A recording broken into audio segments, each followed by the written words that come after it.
ইনকিলাব মঞ্চের আহ্বায়ক শরীফ ওসমান বিন হাদির জানাজাকে কেন্দ্র করে শনিবার সকাল থেকে জাতীয় সংসদ ভবন এলাকার মানিক মিয়া এভিনিউতে যান চলাচল সীমিত করা হয়েছে।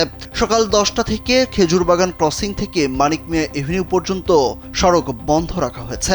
ঢাকা মহানগর পুলিশের এক সংবাদ বিজ্ঞপ্তিতে জানানো হয়েছে, শনিবার জোহরের নামাজের পর জাতীয় সংসদের দক্ষিণ প্লাজায় শরীফ ওসমান বিন হাদির জানাজা অনুষ্ঠিত হবে। এতে বিপুল সংখ্যক মানুষের সমাগম হওয়ার সম্ভাবনা রয়েছে। জানাজা নির্বিঘ্ন করতে এবং সুষ্ঠু ট্রাফিক ব্যবস্থাপনা নিশ্চিত করতে ডিএমপি এই ব্যবস্থা নিয়েছে। বিজ্ঞপ্তিতে যান চলাচলের জন্য বেশ কয়েকটি বিকল্প পথের বিস্তারিত বর্ণনা দেওয়া হয়েছে। স্যান্ডেলিনা সো, রূপচর্চায় আভিজাত্য।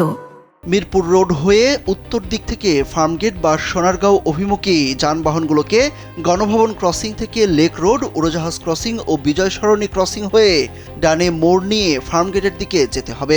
অন্যদিকে ফার্মগেট থেকে ইন্দিরা রোড হয়ে মানিক মিয়া এভিনিউর দিকে যেতে ইচ্ছুক যানবাহনগুলোকে খেজুরবাগান ক্রসিং থেকে ডানে মোড় নিয়ে উড়োজাহাজ ক্রসিং ও লেক রোড হয়ে গণভবন ক্রসিংয়ের দিকে যেতে বলা হয়েছে।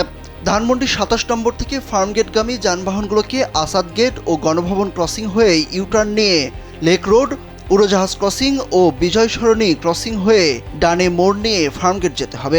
একইভাবে আসাদ গেট থেকে ফার্মগেট ক্রসিংগামী যানবাহনগুলোকে আসাদ গেট থেকে বাঁয়ে মোড় নিয়ে গণভবন ক্রসিং, লেক রোড ও উড়োজাহাজ ক্রসিং হয়ে বিজয় সরণি দিয়ে ফার্মগেটের দিকে যেতে নির্দেশনা দেওয়া হয়েছে।